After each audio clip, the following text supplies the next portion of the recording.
কিছু কিছু মুভি থাকে যেগুলো আমাদের মনের মধ্যে ভয় ঢুকিয়ে দেয়। ফাইনাল ডেস্টিনেশন সিরিজের দ্য ব্লাড লাইন মুভিটিও এরকমই একটা মুভি।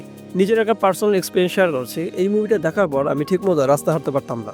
মনে হতো এই বুঝেটা গাড়ি এসে আমার মাথার উপর উঠে যাবে। সবসময় একটা অজানা মৃত্যুর ভয় মনের মধ্যে কাজ করতো। তাই বলবো, নিজ সাবধানতায় এই মুভিটা দেখবেন। এবং এটা আমি সবসময় সাজেস্ট করবো, আমার মতো ভীতু প্রকৃতির মানুষ হলে কখনো এই টাইপের হরর মুভি দেখবেন। তাহলে চলুন আর কথা না বাড়িয়ে মূল গল্পে যাওয়া যাক। মুভিটা শুরু হয় 1960 সালের আমেরিকায়। একটা ছেলে তার গার্লফ্রেন্ডকে সারপ্রাইজ দিবে বলে তার চোখ বেঁধে একটা রেস্টুরেন্টে নিয়ে যাচ্ছে। এখন আপনাদের মনে হতে পারে, একটা রেস্টুরেন্ট এমন কি জিনিস যেখানে চোখ বেঁধে নিয়ে যেতে হবে? আসলে তারা যে রেস্টুরেন্টটাতে যাচ্ছে এটা কোনো সাধারণ রেস্টুরেন্ট ছিল না। এই রেস্টুরেন্টের নাম হচ্ছে স্কাই ভিউ এবং এটা মাটি থেকে 496 ফিট উচ্চতায়। মানে আপনি যদি প্রতি তলা 10 থেকে 12 ফিট করে হিসেব করেন, তাহলে এটার উচ্চতা দাঁড়াবে প্রায় 45 তলা সমান। তাই এই রেস্টুরেন্টটা যখন তৈরি হচ্ছিল তখন এটার ইউনিক ডিজাইন ও উচ্চতার কারণে এটা পুরো আমেরিকা অনেক সাড়া ফেলে দিয়েছিল। আর আজকে হচ্ছে মূলত এই রেস্টুরেন্টের গ্র্যান্ড ওপেনিং। এই কারণে মূলত ছেলেটা তার গার্লফ্রেন্ডকে এখানে নিয়ে এসেছে তাকে প্রপোজ করার জন্য। ছেলেটার নাম হচ্ছে পল ও তার গার্লফ্রেন্ডের নাম হচ্ছে আইরিস। আমাদের গল্পটা মূলত আইরিসকে নেই। এরপর তারা রেস্টুরেন্টের সামনে দাঁড়িয়ে স্মৃতি হিসেবে একটা ছবি তোলে। আর এরপর তারা লিফটে চড়ে একদম টপ ফ্লোরে চলে আসে। টপ ফ্লোরটা ছিল দুইটা অংশে বিভক্ত। এক পাশে ছিল রেস্টুরেন্ট যেখানে সবাই খাবার দাবার খাচ্ছিল, আর এক পাশে ছিল বার যেখানে সবাই ড্রিঙ্কস করে পার্টি করছিল। তো যে অংশে রেস্টুরেন্টটা ছিল সেই অংশটা ছিল স্টিলের তৈরি, আর যে অংশটা বার ছিল সেটা ছিল পুরোপুরি কাচের তৈরি। তো যাই হোক, রেস্টুরেন্টটাতে অনেক ভিড় ছিল। পল রিসেপশনিস্টের কাছ থেকে জানতে পারে তার রিজার্ভ করে টেবিলটা পেতে তাদেরকে কিছুক্ষণ অপেক্ষা করতে হবে। কেয়ার করার পল তার গার্লফ্রেন্ডকে নিয়ে ছাদে চলে আসে। ছাদে এসে তার গার্লফ্রেন্ড আইরিস দেখতে পায় একটা বাচ্চা ছেলে যে কিনা কয়েন দিয়ে খেলছে, মানে সে কয়েনগুলোকে উপর থেকে নিচে ফেলছে। আপনাদেরকে একটা কথা এখনই বলে দিই, এই বাচ্চাটা যে কয়েনগুলো দিয়ে খেলছে এই কয়েনগুলোর সাথে এই পুরো মুভির কাহিনীটাই জড়িত। তো বাচ্চাটার হাতে একটা কয়েন গিয়ে টাওয়ারটার ভেন্টিলেশন ফ্যানের মধ্যে ঢুকে যায়। এখন এটা তো আমরা সবাই জানি ভেন্টিলেশন ফ্যানের কাজ কি, সে ঘরের গরম বাতাস বের করে দেয়। এই ফ্যানটা মূলত রেস্টুরেন্টের কিচেন থেকে যে গরম হাওয়াটা বের হতো সেটাকে বের করে দিত। এখন এই কয়েনটা ভেন্টিলেশন ফ্যানের মধ্যে ঢুকে যায়, ফ্যানটা বন্ধ হয়ে যায়, আর এই কারণে কিচেনের গরম হাওয়াগুলো আর বের হতে পারছিল না। এর মধ্যে আমাদের রোমিও পল আইরিসকে প্রপোজ করে বসে। আইরিস এমনিতে প্রেগনেন্ট ছিল, প্রপোজ অ্যাকসেপ্ট না করে তার কোনো উপায় ছিল না, সে অ্যাকসেপ্ট করে নেয়। আর এরপর তারা নিজেরাও পার্টি থেকে নাচানাচি শুরু করে। আপনাদেরকে আরেকটা কথা বলে দিই, এই টাওয়ারটা নির্মাণ কাজ শেষ করা যে মেয়াদ ছিল সেই মেয়াদের 6 মাস আগেই এটাকে ওপেন করে দেওয়া হয়েছে। তাই বলা যায় এই টাওয়ারটা একটু ঝুঁকিপূর্ণ ছিল। আর এই কারণেই সেই ফ্যানটা বন্ধ হয়ে যায়, তাপমাত্রা অত্যধিক বেড়ে যাওয়ার কারণে টাওয়ারটার কাঁচগুলো আস্তে আস্তে নরম হয়ে যেতে শুরু করে। আবার সেই কাঁচের অংশে যেহেতু লোকেরা নাচানাচি করছিল, তাই একটা সময় পর সেই অংশটা ভেঙে যায় এবং সেই অংশের সমস্ত মানুষ নিচে পড়ে মারা যায়। আমাদের রোমিও নিচেকে বাঁচানোর চেষ্টা করে, কিন্তু শেষ পর্যন্ত সেও নিচে পড়ে মারা যায়। কিন্তু তার গার্লফ্রেন্ড আইরিস কোনোভাবে বেঁচে যায়। এটা দেখে বাকি অংশে মানুষদের মতো হই হুল্লোড় লেগে যায়, সবাই লিফট ও সিঁড়ির দিকে দৌড়ানো শুরু করে। হঠাৎ একটা মহিলা শরীরে কিচেন থেকে আগুন লেগে যায় এবং সেই আগুন ধীরে ধীরে সমস্ত জায়গায় ছড়িয়ে পড়ে। ধীরে ধীরে পুরো টাওয়ারটাই আগুনের উপরে ধ্বংস হয়ে যায় এবং একসময় আমাদের আইরিসও নিচে পড়ে মারা যায়। আইরিসের মৃত্যুর সাথে সাথেই আমাদের গল্পের মূল চরিত্র স্টেফানি, যে কিনা ক্লাসে বসে বসে ঘুমাচ্ছিল, সে ঘুম থেকে লাফিয়ে ওঠে। মানে এতক্ষণ সে একটা স্বপ্ন দেখছিল এবং এত ভয়ঙ্কর স্বপ্ন সে আগে কখনো দেখেনি। ক্লাসের সবাইও তাকে এইভাবে লাফিয়ে ওঠা দেখে খুব অবাক হয়। এরপর আরো অনেকগুলো দিন পার হয়। এই দুঃস্বপ্নটা স্টেফানি নিয়মিত দেখতে থাকে। সেই স্টেফানি বুঝতে পারছিল না স্বপ্নটা সে কেন বারবার দেখছে, কিন্তু সে এটা বুঝতে পারছিল স্বপ্নের এই মহিলাটার সাথে তার নানির কোনো একটা সম্পর্ক রয়েছে, কারণ তার নানির নামও হচ্ছে আইরিস। কিন্তু সমস্যা হচ্ছে সে জন্মের পর থেকে কোনোদিন তার নানিকে দেখেনি, এমনকি তার সম্পর্কে সে কিছু জানেও না। তার মায়ের কাছে যে তার নানির সম্পর্কে জিজ্ঞেস করবে সেটারও কোনো উপায় নেই, কারণ তার মা তাদের সঙ্গে থাকে না। সে যখন খুব ছোট ছিল তখন তার মা তাদেরকে ছেড়ে চলে গিয়েছে, কোনোদিন তাদের কোনো খোঁজ খবরও নেয়নি। সে, তার বাবা আর তার ছোট ভাই একসাথে বসবাস করে। হঠাৎ তার মনে পড়ে হাওয়ার্ড নামে তার একটা মামা আছে। তার মামাকে গিয়ে জিজ্ঞেস করে অবশ্যই তার নানি সম্পর্কে কিছু জানা যাবে। এরপর দিন সকালে সে তার ছোট ভাইকে নিয়ে তার মামা বাসায় গিয়ে উপস্থিত হয়। তার মামা আমি খুবই ভালো মানুষ, তাকে দেখে খুবই খুশি হয়, কিন্তু তারা তার নানির সম্পর্কে কোনো কিছু বলতে রাজি হয় না। তার মামা শুধু একটা কথাই বলে, তার মা ছিল একটা পাগল, তাই সে তার মার সম্পর্কে যত কম জানার চেষ্টা করবে ততই ভালো। উপায় না পেয়ে তার মামা চলে যাওয়ার পর স্টেফাই তার মামিকে শক্তভাবে ধরে। তার মামি ছিলেন অনেক ভালো মনের মানুষ, তাকে একটু রিকোয়েস্ট করে তিনি সত্যটা বলে দেন। যে তোমার নানি তো তোমার মামাকে মাঝে মধ্যে চিঠি লেখে, সম্ভবত সে চিঠির মধ্যে তার নানির ঠিকানা খুঁজে পাবে। এরপর স্টেফান দূর থেকে তার নানি সেই চিঠিগুলো খুঁজে বের করে এবং সেই চিঠিগুলোর মধ্যে তার নানির একটা পুরনো ছবিও খুঁজে পায়। ছবিটা দেখার পর তার আর কোনো সন্দেহ থাকে না যে স্বপ্নে দেখা সেই আইরিসটাই হচ্ছে তার নানি। এরপর সেখান থেকে তার নানির ঠিকানা টেনে তাড়াতাড়ি করে তার নানি সেই বাড়িতে চলে যায়। তার নানির বাড়িটা ছিল মূলত জঙ্গলে ঘেরা পাহাড়ের উপর একটা নির্জন জায়গায়, চারিদিকে বাউন্ডারি দিয়ে আটকানো এবং সামনে বিরাট একটা ইলেকট্রিক গেট লাগানো। সেই গেটের সামনে নিজে পরিচয় দেওয়ার পর তার নানি ভিতর থেকে গেটটা খুলে দেন। বাড়ির ভিতরটা দেখে মনে হচ্ছিল এখানে কোনো যুদ্ধের প্রস্তুতি নিয়ে রাখা হয়েছে। চারিদিকে এত শক্ত করে ইলেকট্রিক তার দিয়ে বাউন্ডারি দেওয়া যে মনে হচ্ছিল এখানে কোনো বনের পশু পাখি তো দূরের কথা, অনুমতি ছাড়া একটা মাছিও এখানে প্রবেশ করতে পারবে না। সে বুঝতে পারছে না তার নানি কেন এত কড়া সিকিউরিটির মধ্যে বসবাস করে। যাই হোক, এরপর তার নানি তার ঘরের দরজাটা খুলে দিলে সে ঘরের মধ্যে প্রবেশ করে এবং তার নানি তাকে জিজ্ঞেস করে সে কেন এসেছে। সে তার স্বপ্নের কথা সব খুলে বললে তার নানি বলে যে এটা আসলে কোনো দুঃস্বপ্ন নয়। আজ থেকে 50 বছর আগে আমি যখন আমার বয়ফ্রেন্ড পলের সঙ্গে সেই স্কাইভিউ রেস্টুরেন্টে খেতে গিয়েছিলাম, তখন সেই রেস্টুরেন্টে ঠিক এমন একটা ঘটনা ঘটার কথা ছিল, কিন্তু আমি সেই ঘটনাটা ঘটতে দেইনি এবং আমি সবাইকে বাঁচাতে পেরেছিলাম কারণ আমার ভবিষ্যৎ দেখার একটা ক্ষমতা রয়েছে। এরপর আমাদেরকে ঘটনার ফ্ল্যাশব্যাক দেখানো হয়। আইরিসের বয়ফ্রেন্ড যখন তাকে প্রপোজ করছিল তখন সেই প্রপোজটা অ্যাকসেপ্ট না করেই আগে সে বাচ্চার হাত থেকে কয়েনগুলোকে কেড়ে নিয়েছিল। এরপর বারের মধ্যে গিয়ে সবাইকে চিৎকার করে বলেছিল নাচ গান থামাতে, কারণ তাদের নাচের কারণে তাদের পায়ের নিচে ফ্লোরটা ফেটে যাচ্ছিল। সবাই তার কথা মতো নাচ গান থামালে সেদিনের মতো সবাই বেঁচে যায়। কিন্তু তার নানি বলে যে আমার আসলে সেদিন কাউকে বাঁচানো উচিত হয়নি, কারণ ওই মানুষগুলো সেদিনই মৃত্যু লেখা ছিল। সেদিনে সে ঘটনার পরবর্তী 1 বছরের মধ্যে মৃত্যু সেই ঘটনাস্থলে সবাইকে এক এক করে মেরে ফেলেছে, এমনকি তাদের বংশের নতুন করে যারা পৃথিবীতে এসেছে তাদেরকেও সে মেরে ফেলেছে। কিন্তু তাকে মারতে পারেনি কারণ সে এই বাড়িতে এসে লুকিয়েছে, আর এই বাড়ি থেকে বের হলে সে মারা যাবে। স্টিফেনের কাছে তখন তার মামার কথাটাকে সত্য মনে হতে থাকে। তার মামা যে বলেছিল তার নানি একটা পাগল, এখন তারও মনে হচ্ছে যে আসলে এই মহিলা একটা পাগল। সে বুঝতে পারছে তার সাথে কথা বলে তার কোনো লাভ হবে না, তার ঘুমের জন্য ভালো কোনো ডাক্তার দেখাবো। তখন স্টিফেন তার নানিকে বলে যে আচ্ছা ঠিক আছে নানি, আমি তাহলে আজকে যাই, আরেকদিন আসবো। কিন্তু তার নানি বুঝতে পারে যে সে আর কোনোদিন আসবে না, তাই তিনি তাকে আর ছাড়তে চায় না। তিনি বলেন যে তাকেও তার সাথে এখানে থেকে যেতে। আসলে তিনি স্টিফেনিকে শেখাতে চান মৃত্যুর হাত থেকে কিভাবে বেঁচে থাকতে হয় এবং তিনি গত 20 বছর যাবৎ এই বাড়িতে লুকিয়ে থেকে কিভাবে বেঁচে আছেন। বিষয়টা হচ্ছে তার নানি আসলে গত 20 বছর যাবৎ এই বাড়িতে লুকিয়ে থেকে অনেক গবেষণা করে একটা বই লিখেছেন। তিনি এই বইয়ের সমস্ত কলাকৌশল স্টিফেনিকে শিখিয়ে দিতে চান। স্টেফানি বুঝতে পেরেছে সে খুব ভালো লোকের পাল্লায় পেরেছে, সে সোজা ঘর থেকে বের হয়ে আসে। তার নানিও বুঝতে পারে স্টেফানি যে তার কথা বিশ্বাস করেনি, তাই তিনি স্টেফানিকে বিশ্বাস করানোর জন্য নিজেকে স্যাক্রিফাইস করেন। মানে তিনি গত 20 বছর যাবৎ এই রুম থেকে বের হননি কখনো, কিন্তু তিনি আজকে শুধুমাত্র স্টেফানিকে বিশ্বাস করানোর জন্য তিনি তার নিজের রুম থেকে বাইরে চলে আসেন। তিনি কিন্তু জানতেন রুমের বাইরে আসলে যে তিনি মারা যাবেন, কিন্তু তবুও তিনি নিজের জীবনের মারাটা ত্যাগ করলেন শুধু এটা ভেবে যে মৃত্যু তো তার একদিন না একদিন হবেই, কিন্তু তার মৃত্যুটা যদি স্টেফানের সামনেই হয় তাহলে সে তার কথাটা বিশ্বাস করবে। আর সে যে তার কথাটা বিশ্বাস করে যে তাদের পরিবারের পিছনে মৃত্যু অভিশাপের মতো লেগে আছে, সুযোগ পেয়ে তাদেরকে মেরে ফেলবে, তাহলে তাদের পরিবারটাও রক্ষা পাবে। তাই তিনি চিৎকার করে স্টেফানিকে ডাক দেন। স্টেফানি থেমে গেলে তিনি তার হাতে সেই বইটা তুলে দেন এবং শান্ত কণ্ঠে বলেন, তুমি তো আমার কথা বিশ্বাস করোনি, ঠিক আছে, আমি যেহেতু এই যে আমি এখন বাইরে আসলাম, তোমার চোখের সামনে মারা যাবো, তখন তো তুমি বিশ্বাস করবে।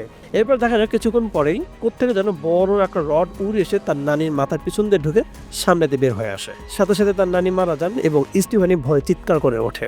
আপনার নিশ্চয় তার নানির এখানে কথাগুলো অর্থ বুঝেছেন। তিনি আসলে বুঝিয়েছেন যে সেই রেস্টুরেন্ট থেকে যারা বেঁচে গিয়েছিল তারা আসলে কেউ বাঁচতে পারেনি। মৃত্যু পরবর্তীতে তাদেরকে তো মেরেছেই, তাদের রক্ত থেকে পরবর্তীতে পৃথিবীতে নতুন যারা জন্মগ্রহণ করেছে তাদেরকেও সে মেরে ফেলেছে, কারণ তাদের আসলে জন্মগ্রহণ করার কথাই ছিল না।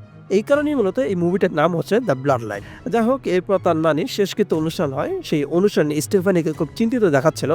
সে আসলে ভয় ও অবিশ্বাসের মধ্যে ছিল, কারণ তার নানির কথা যদি সত্য হয়ে থাকে যে মৃত্যু তাদের পরিবারের পিছনে অভিশাপের মতো লেগে আছে, তাহলে পরবর্তী টার্গেট হচ্ছে তার মামার, মানে তার মামা যেহেতু তার নানির বড় সন্তান। কিন্তু সে কি এখন তার মামাকে এই কথা জানাবে? আর জানালো কি তার মামা তার সেই কথা বিশ্বাস করবে? কি করবে সে ভেবে পাচ্ছিল না।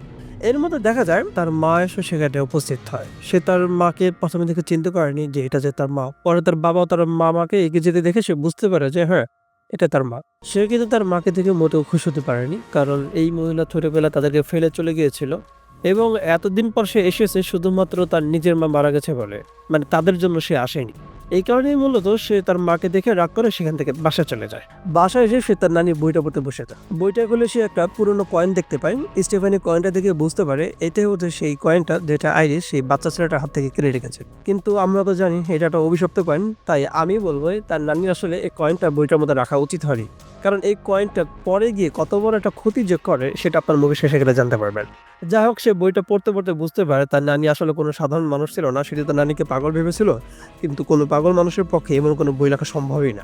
তিনি তার মৃত্যুর পর তার পরিবারের সকলের কীভাবে মৃত্যু হবে সেগুলোর এক প্রকারের ভবিষ্যৎবাণী লিখে রেখে গিয়েছেন। এমনকি তিনি তার নিজের মৃত্যু কীভাবে হবে সেটা সম্পর্কে তিনি মোটামুটি জানতেন। তার নানি আসলে গত 20 বছর যাবৎ ওই বাড়িটাতে লুকিয়ে থেকে সেই রেস্টুরেন্টের মানুষগুলো পরবর্তীতে কীভাবে মারা গেছে তাদের সেই মৃত্যুর কারণগুলো পেপার পত্রিকা থেকে কালেক্ট করে একটা বই তৈরি করেছেন এবং সেই বইয়ের কৌশলগুলোই মূলত তিনি স্টিফানিকে শেখাতে চেয়েছিলেন। তিনি আসলে ধরতে পেরেছিলেন মৃত্যু কোন কৌশলে মানুষকে শিকার করে, আর সেই সমস্ত কৌশলই মূলত তিনি এই বইটাতে লিখে রেখেছেন। তো স্টিফেনি বইটা পড়ে তো সবকিছু বুঝে যায় এবং সে সাথে সাথে তার পরিবারের কাছে ছুটে যায়, কারণ তাদেরকে রক্ষা করতে হবে। ওদিকে তার মামা বাড়িতে পার্টি হচ্ছে। ডার্লিন মানে স্টেফানি মা অনেকদিন পর এসেছে, তাই এই খুশিতে পার্টি। স্টেফানি মা এসেছে মূলত তার নিজের মা মারা গেছে এই কারণে, কিন্তু তাদের অগোচরে যে মৃত্যু তাদেরকে শিকার করার জন্য ফাঁদ পেতে যাচ্ছিল, এটা তারা কেউ টের পাচ্ছিল না। হঠাৎ তার মামাতো ভাই ববের হাত থেকে একটা কাঁচা গ্লাস পরে ভেঙে যায়। সেই ভাঙা কাঁচের টুকরোগুলো পরিষ্কার করা হলেও একটা কাঁচের টুকরো ড্রিঙ্কসের বরফগুলোর মধ্যে রয়ে যায়। মানে এখন এই কাঁচের টুকরোটা যার ড্রিঙ্কসের মধ্যে যাবে সে এটাকে মারা যাবে। আবার দেখা যায় বব ও চার্লি যখন ট্রাম্পোলিনের উপর উঠে লাফাচ্ছিল, তখন তাদের পায়ের নিচে একটা গার্ডেন র্যাক পড়েছিল, মানে এমন একটা কাঁটা যেটাতে মূলত বাগানে ময়লা ধরনের পরিষ্কার করা হয়। তো ওইটা এমনভাবে তাদের পায়ের নিচে পড়েছিল যে দেখে মনে হচ্ছিল যে কোনো সময় তাদের যে কোনো একজন এটাতে আহত হবে এবং তাদের মৃত্যু হতে পারে। তো যাই হোক, সেখানে স্টিফেন এসে উপস্থিত হয়। সে এসে দেখে যে না, সবকিছু নর্মাল আছে, কোনো কিছু হয়নি। আর তাছাড়া তাকেও ফিরে আসতে দেখে তার মামাও খুব খুশি হয়। সে তার দিকে এগিয়ে আসতে যাচ্ছিল, আর হঠাৎ সেই কাঁচের টুকরোটাতে তার মামার পায়ের নিচে পড়ে, আর সাথে সাথে তার মামা আহত হয়ে সে মাটিতে লুটিয়ে পড়ে। আর সে মাটিতে পড়ার সাথে সাথেই সেই তাদের বাগানের যে ঘাস কাটার মেশিন, যেটা নিচে মূলত ব্লেড লাগানো রয়েছে, সেই মেশিনটা এসে অটোমেটিকলি চালু হয় এবং সেই মেশিনটা এসে তার মুখের উপর উঠে যায় এবং সেই ব্লেডগুলো আঘাতে তিনি সেখানে মারা যান। এখন আপনাদের প্রশ্ন আসতে পারে, সেই কাঁচের টুকরোটা ছিল বরফের মধ্যে, তাহলে সেটা মাটিতে আসলো কিভাবে? আসলে সেই কাঁচের টুকরোটা স্টিফেনি বাবার ড্রিঙ্কসের মধ্যে পড়েছিল, কিন্তু তিনি ড্রিঙ্কসটা না করেই পাশে রেখে দিয়েছিলেন। সেখান থেকে মূলত কাঁচের টুকরোটা মাটিতে পড়ে যায়। আর যে ঘাস কাটার মেশিনটা চালু হয় সেটা হচ্ছে আপনার এরিক, মানে স্টিফেনির মামার বড় ছেলে। এরিক একটা বিয়ার খেয়ে সেই বিয়ারের বোতলটা একটা দেওয়ালের উপর রেখে দিয়েছিল এবং ওই দেওয়ালটা থেকে তার মামি কাজ করতে গিয়ে সেই বোতলটা ফেলে দেয় এবং বোতলটা পড়ে গিয়ে মূলত স্টিমার বাটনটা তো চাপ করে সেই ট্রিমারটা চালু হয়ে যায়, আর সেখান থেকে মূলত তিনি এভাবে মারা যান। তার মামার মৃত্যুর পর স্টিফেন তার ফ্যামিলির সবাইকে বোঝানোর চেষ্টা করে যে তাদের পরিবার পিছনে যার মৃত্যুর অভিশাপ লেগে আছে এবং সেই স্টেভিউ রেস্টুরেন্টের থেকে যারা বেঁচে ফিরেছিল তারা সবাই এইভাবেই মারা গেছিল, মানে বিভিন্ন দুর্ঘটনায়। তো তারা যদি এখনই সতর্ক না হয় তাহলে তারা সবাই এক এক করে এইভাবে মারা যাবে। যেমন এখন মারা গেল আঙ্কেল হাওয়ার্ড, এরপরে মারা যাবে তার ৩ সন্তান। সবার চাইতে বড় হচ্ছে এলিক, তারপরে জুলিয়া, তারপরে বব। তো তাদের ৩ জন মারা যাওয়ার পর সিরিয়াল চলে আসবে তাদের, মানে তার মা মারা যাওয়ার পরে তাদের ২ জনের সিরিয়াল চলে আসবে, মানে স্টেফান তার ছোট ভাই। মৃত্যু তাদেরকে ধারাবাহিকভাবে স্বীকার করবে, মানে আগে বড় তারপরে ছোট এইভাবে। সেই হিসেবে মৃত্যুর নেক্সট টার্গেট হচ্ছে তার আঙ্কেল হাওয়ার্ডের বড় ছেলে এরিক। তবে এই মৃত্যুর হাত থেকে ২ জন বেঁচে যাবে। তারা ২ জন হচ্ছেন তার মামি ব্র্যান্ডি এবং তার বাবা, কারণ তারা ২ জন আইরিসের রক্তের সাথে সরাসরি সম্পর্কিত না। স্বাভাবিকভাবেই কেউ তখন তার কথা বিশ্বাস করে না, তারা সবাই তার বাবার মৃত্যুটাকে একটা স্বাভাবিক অ্যাক্সিডেন্ট হিসেবে নেয়। তো সবাই তাকে পাগল টাগল বলে সেখান থেকে চলে যায়। যেহেতু এরিক নেক্সট টার্গেট, তাই স্টেফানি এরিককে অনেক বোঝানোর চেষ্টা করে যে প্লিজ তুমি একটু সাবধান হও, কিন্তু এরিকে তার কথা কোনো পাত্তা দেয় না। এরপরে কি হয়, সেদিন রাতেই এরিকের একটা ট্যাটু পার্লার আছে সিটিতে।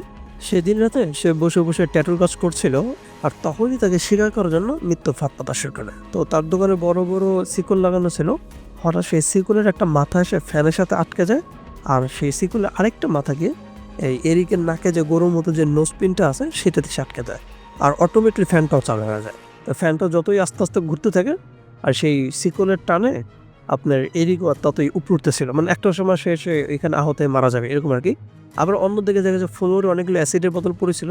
এরিক মূলত এই অ্যাসিডগুলো দিয়ে নিজেকে স্যানিটাইজ করে মূলত। সেই অ্যাসিডের ঢাকনাগুলো অটোমেটিকলি খুলে যায় এবং সেখান থেকে পুরো দোকানে আগুন লেগে যায়। তো ওদিকে আবার আগুন লাগা খবর পেয়ে সকালবেলা স্টিফেনি দৌড়ে তাদের মামার বাসায় আসে। এসে দেখা যায় এরিক সুস্থ, তার কিছু হয়নি, অথচ সেই ভেবেছিল এরিক হয়তো আগুন উপরে মারা গেছে। আসলে গতকাল রাতে তার দোকানে আগুনটা লেগেছিল এটা সত্য, কিন্তু যখন আগুনটা লাগে তখন এরিকের গায়ে একটা চামড়ার জ্যাকেট থাকে, আর এই জ্যাকেটটার কারণে সে বেঁচে যায়। তবু স্টিফেন তাকে সাবধান করে দেয় যে এই বলে যে একবার আগুন হাত থেকে বেঁচে গেছে তার মানে এই না যে মৃত্যু তোমার পিছু ছেড়ে দিয়েছে, সেই সুযোগ পেলে আবার তোমাকে মারতে আসবে, তাই তুমি প্লিজ একটু সাবধান হও। কিন্তু এইবার এরিক তার কথা কোনো পাত্তা দেয় না। এর মধ্যে আবার সেখানে জুলিয়া চলে আসে।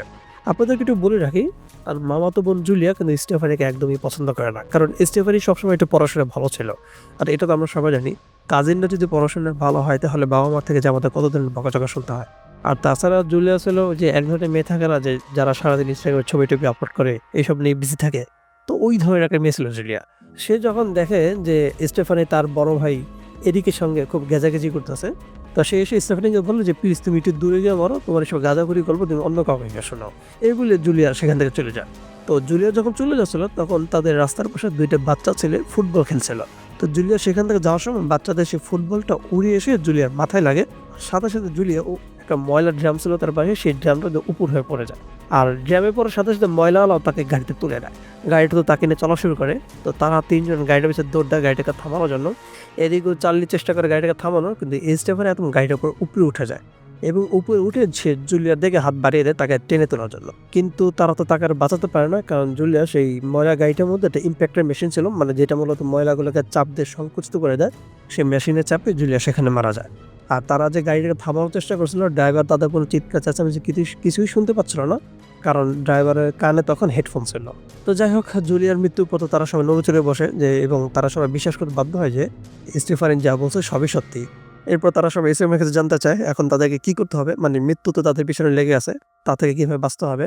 আচ্ছা, আপনাদেরকে একটা জিনিস ক্লিয়ার করে দিই, দেখ মা তো যাওয়ার কথা ছিল এরিকের, তাহলে জুলিয়া কেন মারা গেল? আসলে এখানে কঠিন একটা সত্য রিভিল হয়।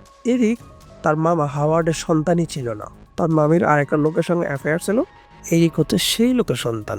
এই কারণেই মূলত এরিক বারবার মৃত্যুর হাত থেকে বেঁচে যাচ্ছিল, এটা তার মামি নিজের মুখে স্বীকার হলেন। তো জুলিয়ার মৃত্যুর পর যেহেতু পরবর্তী টার্গেটে পরিণত হয় বব, মানে জুলিয়ার ছোট ভাই, বব তো ভয় টয় পেয়ে একদম স্টিফানের কাছে এসে বসে থাকে। স্টিফান তাকে অভয় দেবে, বলা যে ঠিক আছে তুমি প্লিজ ভয় টয় পায় না, নানি বইতে এমন একজন লোকের নাম লিখে গেছেন যিনি কি মৃত্যুর হাত থেকে বাঁচতে পেরেছেন।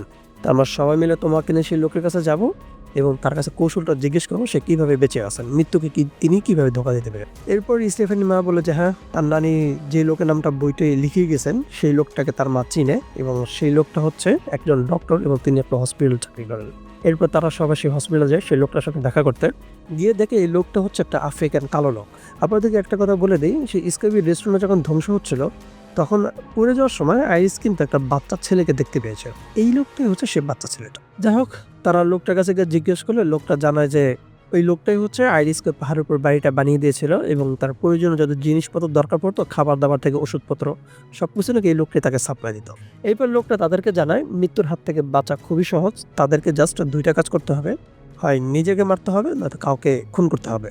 মানে বিষয়টা হচ্ছে কেউ যদি কাউকে খুন করে তাহলে যাকে খুন করলো তার বাকি জীবনের আয়ুটা তার জীবনে চলে আসবে, অথবা সে যদি নিজে নিজে সুইসাইড করে এবং পরবর্তীতে কোনোভাবে যদি আবার বেঁচে উঠতে পারে তাহলে তার উপর থেকে মৃত্যুর অভিশাপটা কেটে যাবে। অনেক বছর আগে নাকি এক মেয়ে কাজ করেছিল, সে তার বয়ফ্রেন্ডের উপরে রাগ করে বিষ খেয়েছিল।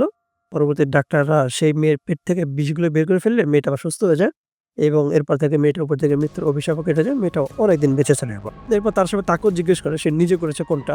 লোকটা জানা যায় তাকে আসলে কোনোটাই করতে হয়নি, কারণ মৃত্যুর সিরিয়াল অনুযায়ী তার মৃত্যুর সিরিয়াল ছিল আইরিসের পর। সো আইরিস যতদিন বেঁচে আছে ততদিন তাকে তার মৃত্যু নিয়ে ভাবতে হয়নি। আর তাছাড়া সে যেহেতু নিজে একজন ডক্টর, তো তার হাতে প্রতিদিনই কত না কত মানুষ মরতেছে, বাঁচতেছে, সো তাকে কখনো নিজ থেকে কোনো কিছু করতে হয়নি। তবে লোকটা তাদেরকে সতর্ক করে দেয় মৃত্যুর সাথে চালাকি করাটা একদমই মৃত্যু পছন্দ করে না, আর এর পরিণতি খুব ভয়াবহ হয়। তাই তোমাদের কপালে যদি মৃত্যু যদি লেখাই থাকে তাহলে সেটাকে আনন্দের সহিত গ্রহণ করো, চালাকি করার চেষ্টা করবো, পরে দেখবা যে আর নতুন ধরনের কোনো একটা সমস্যা শুরু হয়ে গেছে। তাই মৃত্যুকে তো ভয় না পেয়ে সেটাকে গ্রহণ করো, আর তাছাড়া যতদিন বেঁচে আছো ততদিন জীবনটাকে এনজয় করো। মানে লোকটা এখানে বিভিন্ন বাস্তববাদী কথাবার্তা বলে সেখান থেকে চলে। কিন্তু এরিক সে যেহেতু এই হিট লিস্ট থেকে বাদ পড়ে গেছে, সে তখন মুক্ত, কিন্তু তাই বলে সে যে হার মানবে তা তো না। সে তার চোখের সামনে তার ছোট ভাই বব মারা যাবে, সে কিছুই করবে না, তা তো হতে পারে না। সে কী করে, ববকে নিয়ে সবার আড়ালে চলে আসে। এরপর সদ্য জন্মানো একটা বাচ্চাকে দেখিয়ে বলে তুই এই বাচ্চাটাকে খুন কর, এই বাচ্চাটাকে খুন করলে এই বাচ্চাটা সারা জীবনে আয়ু পেয়ে যাবি আর তুই অনেকদিন বেঁচে থাকতে পারবি। কিন্তু বব বলল যে না, সে এতটা অধপতন সে নিজেকে করতে পারবে না যে সে কোনো একটা বাচ্চাকে খুন করবে। যাই হোক, তখন এরিক বলে তাহলে তার কোনো উপায় নেই, একটা উপায় থাকে, তোর নিজে সুইসাইড করতে হবে। তোর তো বাদামে অ্যালার্জি আছে, তুই এক কাজ কর, বাদামে পিনাট বার খেয়ে সুইসাইড কর। আর পিনাট বারটা তো তোর পেটে যাবে না, তোর গলায় আটকে থাকবে। আর আমি সাথে সাথে ডাক্তারদেরকে খবর দেবো, হাসপাতাল ভর্তির ডক্টর কেউ না কেউ তোকে ঠিকই বাঁচিয়ে নিও। তবু খুব ভয় পাচ্ছিল, শেষ পর্যন্ত সে রাজি হয় যে হ্যাঁ সে পিনাট বারটা খাবে। কিন্তু আগেই বলেছে মৃত্যুর সাথে চালাকি করার চেষ্টা করলে সেটা ফল ভালো হয় না। তো তারা যখন পিনাট বারটা কিনতে যায় তখন সেই ভেন্ডিং মেশিনটাতে একটি সমস্যা দেখা যায়, মানে পিনাট বারটা ভিতরে আটকে যায়। আর এরিক তাতে রাগ করে মেশিনটাতে অনেক কিল ঘুষি মারে এবং সেটাতে পিনাট বারটাতে বের হয়, কিন্তু পিনাট বারটা কাছে একটু ফাটল ধরে এবং সেইখানে একটা স্প্রিং ভেঙে বের হয়ে আসে। এরপর তারা একটা রুমে ঢুকে যায়। ওই রুমটা মূলত ওই ভেন্ডিং মেশিনটার সামনেই ছিল। তো ওই রুমটার মধ্যে একটা এমআরআই মেশিন ছিল। তো এমআরআই মেশিনকে এটা তো আমরা কম বেশি জানি যে এটা একটা চুম্বকের তৈরি একটা মেশিন এবং এটার ভিতরে মানুষকে পুরো শরীরে ঢুকে এটাকে স্ক্যান করা হয়। তো তারা যখন এই রুমটাতে ঢুকে, এই রুমটাতে ঢোকার সাথে সাথে মৃত্যু তাদেরকে স্বীকার করার জন্য ফাঁদ পাতা শুরু করে। কীভাবে ফাঁদ পাতে? অটোমেটিক মেশিনটা চালু হয়ে যায় এবং তারা দুজন একজনও খেয়াল করে না। এর মধ্যে এরিক বলে গিয়ে তুই বস, আমি তোর জন্য একটা হুইল চেয়ার নিয়ে আসি, কারণ তুই যখন অসুস্থ হয়ে পড়বি তোর যে ওজন আনতে তোর ঘাড়ে করে ডাক্তারের কাছে নিয়ে যেতে পারবো না, কারণ ডাক্তার হচ্ছে নিস্তরায়। তো হুইল চেয়ারটা নিয়ে আসতে অনেক দেরি হয়ে যায়। এদিকে সেই মেশিনটা পাওয়ার পুরো ফুল ম্যাক্স হয়ে যায়, কারণ মেশিনটা অনেক আগে চালু হয়েছে। তাই এই কারণে এরিক রুমে ঢোকার সাথে সাথে তার শরীরে বিভিন্ন ধরনের যে পিয়ার্সিং ছিল, মানে তার নাকে, কানে বা শরীরে বিভিন্ন জায়গায় যে লোহার রিং টিং লাগানো ছিল, সেগুলো সব মেশিনের ম্যাগনেটের পাওয়ারে তার চামড়া টামড়া ছিঁড়ে সেই মেশিনের মতো চলে যেতে থাকে। আর এর মধ্যে সে যেই হুইল চেয়ারটা নিয়ে এসে সেটা তো লোহারই তৈরি ছিল, চেয়ারটা করে সেই মেশিনটা জোরে একটা টান দেয়, চেয়ারটা উড়ে মেশিনের মধ্যে ঢুকতে যায়, সাথে সে এরিকও জড়ায় না। শেষে এরিকের মৃত্যুটা খুব ভয়াবহ, কারণ মেশিনটা এরিককে মাঝখান দিয়ে ছিঁড়ে 2 টুকরো করে মেশিনটার মধ্যে চেয়ারটা ঢুকে যায়। এরিকের মৃত্যুর এত বিশ্রীভাবে হয় যে এটা দেখে আমি ব্যক্তিগতভাবে শিওর উঠেছিলাম। এই দেখেন, আসলে দেখেন, এরিক কিন্তু হিট লিস্টে ছিলই না, কিন্তু সে ববকে বাঁচানোর জন্য মৃত্যু সে চালাকি করার চেষ্টা করেছিল। এই কারণের মধ্যে তাকে ভয়াবহ পরিণতিটা ভোগ করতে হয়। যাই হোক, এরপরে একটা নার্স এসে সেই রুমের দরজাটা খুলে দেয় এবং সেই রুমের দরজাটা খোলার সাথে সাথেই ম্যাগনেটের পাওয়ারটা বাইরে চলে আসে এবং সেই ভেন্ডিং মেশিন যেটা কাজটা ফেটে গিয়েছিল, সেই ফাটা জায়গা থেকে সে ভিতরে সেই ভেঙে যায় স্প্রিংটা বের হয়ে আসে এবং ববের মাথাতে ঢুকে যায়। তো বব ও এরিক তারা দুজন একসাথে সেই এমআরআই মেশিনটার সামনে মারা যায়। তো তাদের দুজনের মৃত্যু পরে এবার সিরিজে চলে আসে ডার্লিন এবং তারাও নিজের খুব ভয় পেয়ে যায়, কারণ আঙ্কেল হাওয়ার সাথে তার 3 সন্তানই মারা গেছেন, এখন হচ্ছে তাদের পালা। তো ডার্লিন যদি মারা যায় তখন তাহলে তার 2 সন্তান মারা যায়, মানে স্টিফানি ও চার্লি। তখন ডার্লিন বলে যে সে গিয়ে আইরিসের রুমে গিয়ে লুকিয়ে থাকবে, কারণ এছাড়া তাদের 2 ভাই বোনে বেঁচে থাকার আর কোনো উপায় নেই। স্টিফানি ভেবে থাকে যে হ্যাঁ, তার মা সঠিক কথাই বলতেছে। তখন তারা তার মাকে 2 ভাই বোন জড়িয়ে ধরে এবং অনেক কান্নাকাটি করে। আরেকটা বিষয় হচ্ছে তার মার উপর যে তার একটা রাগ ছিল যে সে ছোটবেলায় তাদেরকে ফেলে চলে গিয়েছিল, সেই রাগটাতে দিনে মাটি হয়ে যায়, কারণ তার মা খুলে বলেছে যে তার মা যেভাবে তার জীবনকে নষ্ট করেছিল, এই কারণে ডার্লিনের মনে হয়েছিল যে সে তার 2 সন্তানের জীবনটাকে এইভাবে নষ্ট করে দেবে। এই কারণেই মূলত সে তাদের কাছে একটু দূরে দূরে ছিল, বাট সে কিন্তু দূরে গিয়ে আলাদা বেশ করে একটা সংসার শুরু করেন। যাই হোক, এরপর তারা গাড়িতে চড়ে তারা সেই নানির বাড়িতে রওনা দেয়, কিন্তু গাড়িতে চড়ার আগে ওই তাদের সেই নানির যে বইটা, ওই বইটা চার্লির হাতে ছিল, এই চার্লির হাত থেকে বইটার ভিতর থেকে ওই সে অভিশপ্ত কয়েনটা ওটা পড়ে যায়। এখন প্রশ্নটা হচ্ছে কয়েনটা ছিল কিন্তু কস্টিক দিয়ে পেঁচান বইটার মতো, কিন্তু সেটা পড়ে গেলো কীভাবে? এবং কয়েনটা পড়ে যাওয়ার সাথে সাথে একটা ভিক্ষুক এসে সেই কয়েনটাকে আবার কুড়িয়েও নেয়। যাই হোক, এরপর তারা সেই গাড়িটা নিয়ে তার নানির বাড়ির সামনে চলে আসে। তার নানির বাড়ির সামনে এসে দেখে সে বিরাট ইলেকট্রিক গেটটা ভিতর থেকে লাগানো। এখন গেটটা কে লাগালো এটা দেখার প্রশ্ন, কারণ তার নানি তো এখন আর জীবিত নেই। যাই হোক, তখন তারা উপায় না পেয়ে এই গেটটাতে গাড়ি দিয়ে জোরে একটা ধাক্কা দিয়ে গেটটা ভেঙে ফেলে, কিন্তু জোরে ধাক্কা দিতে গিয়ে তাদের গাড়িটা উল্টে বাড়িটার মধ্যে একটা পুকুর ছিল, সেই পুকুরের মধ্যে গাড়িটা উপর হয়ে পড়ে যায়। এখন পুকুরটা তো বেশি পানি তো ছিল না, কিন্তু স্টিফানি যে সাইডটাতে বসেছিল, মানে গাড়িটার মতো স্টিফানি চালাচ্ছিল, সেই সাইডটা পানির নিচে চলে যায় আর স্টিফানির সিট বেল্টটা লক লেগে যায়, সেটা কোনোভাবেই খুলতেছিল না। ডার্লিন তাড়াতাড়ি বলে যে ঠিক আছে, তাহলে আমার তাড়াতাড়ি একটু যাওয়া উচিত, এই বাড়িটার মধ্যে ঢুকে পড়া উচিত।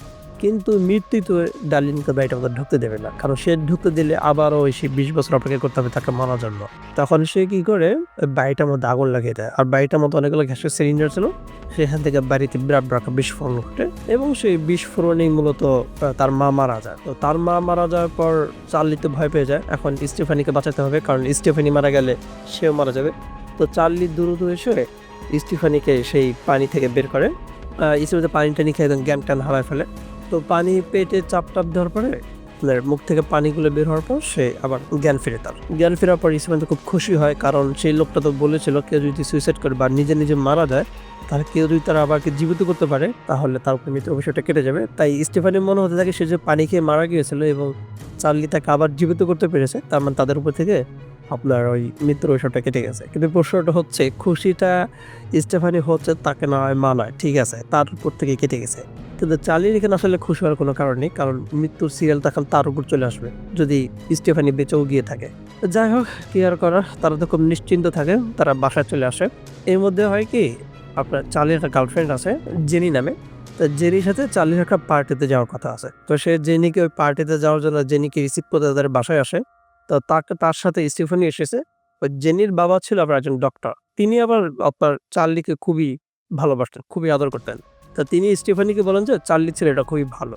তখন স্টিফানি বলে যে হ্যাঁ, ও আসলে অনেক ভালো, আমার কদিনে কোনো বড় একটা দুর্ঘটনা ঘটতেছিল, প্রায় আমার মারা যাওয়ার মতো অবস্থা হচ্ছিল, হয়তো আমি মারাও গিয়েছিলাম, কিন্তু চার্লি আবার আমাকে প্রাণে বাঁচিয়েছে। তখন লোকটা শুনে খুব খুশি হয় এবং তাকে জিজ্ঞেস করে কি ঘটনা, মানে কি হয়েছিল তোমাদের।